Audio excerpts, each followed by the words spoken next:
નમસ્તે મિત્રો, કેલેન્ડર માટે કેટલાક સંભાવનાના પ્રશ્નો જોઈએ. સૌથી પહેલા જોઈએ સંભાવના શોધવાનો પ્રશ્ન છે, તો યાદ શું રાખવાનું કે સંભાવના બરાબર વધારાના દિવસ છેદમાં જે અઠવાડિયું છે એના દિવસ. હવે કરવાનું શું, વધારાના દિવસ એ શું આપેલું છે ક્વેશ્ચનમાં, માર્ચ મહિનામાં 5 વખત મંગળવાર આવવાની સંભાવના કેટલી. સૌથી પહેલા શેની વાત છે, માર્ચ. તો માર્ચ મહિનામાં કેટલા દિવસ હોય છે, તો 31 દિવસ હોય છે. અને જો વધારાના દિવસ શોધવાના છે તો કરવાનું શું, જે દિવસ આપેલા છે જેની વાત હોય, માર્ચ છે, એપ્રિલ, કોઈ પણ મહિનાની વાત હોય અથવા વર્ષની વાત હોય એના દિવસ જોવાના. 31 દિવસ છે, 31 ભાગ્યા કરી દેવાના 7. કેમ, દર 7 દિવસે દિવસ કેવો થઈ જાય, રિપીટ થાય છે. તો 7 ગુણ્યા 4 કરીએ તો 28. જો 31 માઇનસ 28 કરીએ તો 3.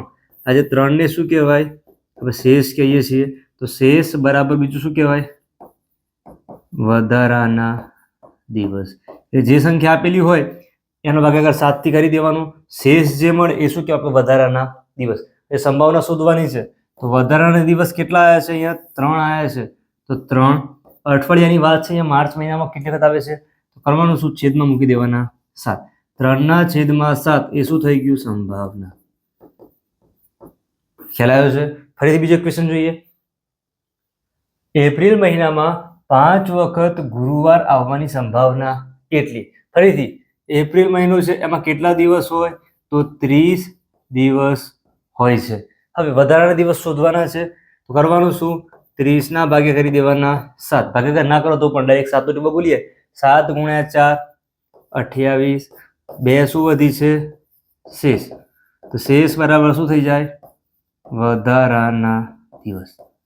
ફરીથી સંભાવના શોધવા માટે કર્યું તો શું, વધારાના દિવસ જે આવે છે, જો અહીંયા લખી દે, સંભાવના બરાબર વધારાના દિવસ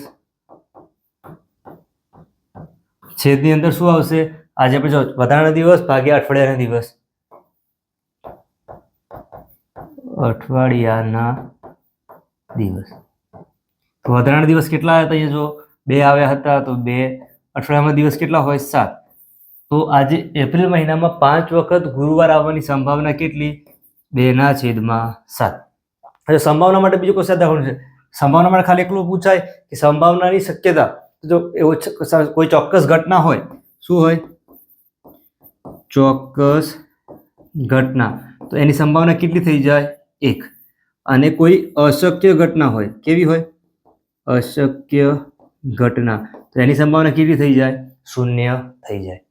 ખ્યાલ આવ્યો છે. એટલે જો ચોક્કસ ઘટનાની સંભાવના 1, અશક્ય ઘટના એટલે ઘટના બની જ ના શકતી હોય એની સંભાવના કેટલી કહેવાય, 0 કહેવાય. આગળ બીજો ક્વેશ્ચન જોઈએ કે જાન્યુઆરી મહિનામાં 6 વખત સોમવાર આવવાની સંભાવના કેટલી. તો જાન્યુઆરી મહિનો છે, 6 વખત શું લાવવાનું છે આપણે, સોમવાર. કોઈ પણ મંથ છે એની અંદર કેટલા અઠવાડિયા હોય, જો 7 નો બોલીએ તો 7 ગુણ્યા 4 કરીએ તો શું થઈ જાય, 28. 28 એટલે 4 અઠવાડિયા તો હોય જ.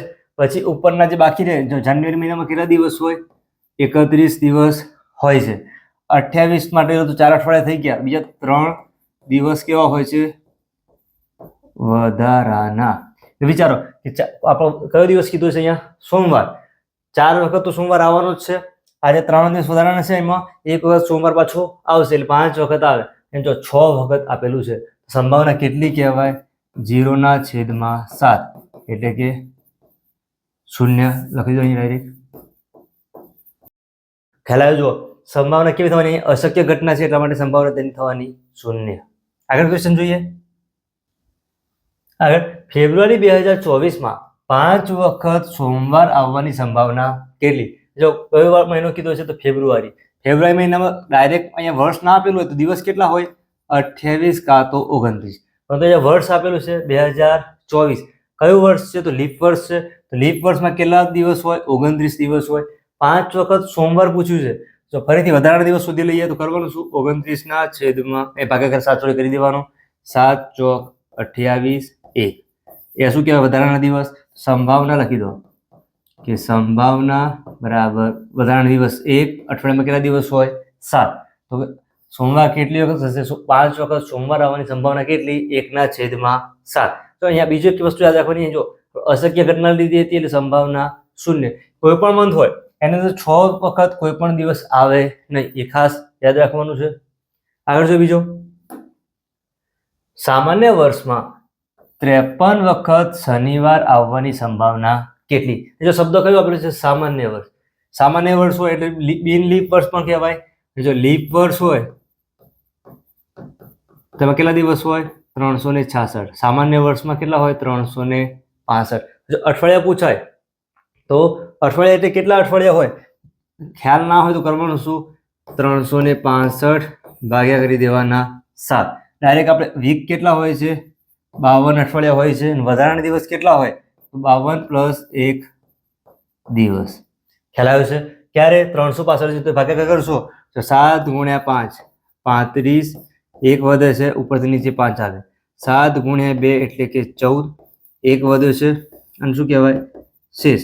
શેષને આપણે શું કહીએ છીએ? વધારાના દિવસ. જો 52 અઠવાડિયા અને 1 દિવસ વધારાનો, તો 53 વખત શનિવાર આવવાની સંભાવના કેટલી? તો વધારાના દિવસ 1, અહીંયા 7, 1/7.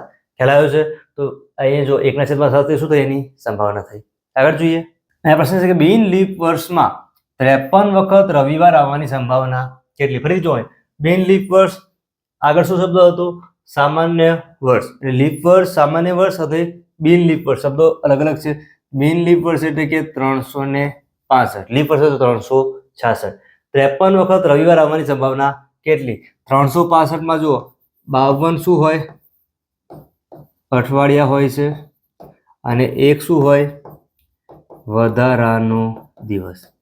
હવે સંભાવના શોધવાની છે તો સંભાવના બરાબર વધારાના દિવસ 1 છે. અઠવાડિયામાં કેટલા દિવસ હોય? 7. સંભાવના કેટલી થવાની? 1/7.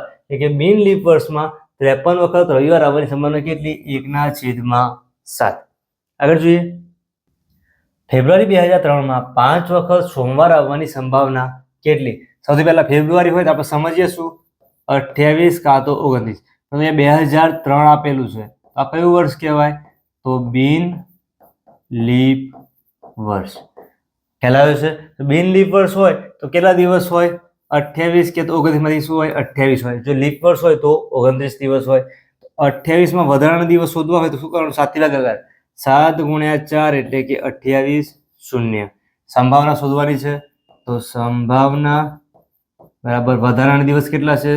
0, છેદમાં મૂકવાના 7 એટલે શું થઈ જાય? 0. સંભાવના શું થવાની? આની 0. જો ફેબ્રુઆરી 2003માં 5 વખત સોમવાર આવવાની સંભાવના કેટલી? તો 0 થાય. આવી જ રીતે તમારે એકદમ સરળ રીતે ગણિત રીતિ શીખવું હોય ચાલો યુટ્યુબ ઉપર સબસ્ક્રાઈબ કરજો. વિડીયો પસંદ આવ્યો હોય લાઈક કરી મિત્રો સાથે શેર કરજો.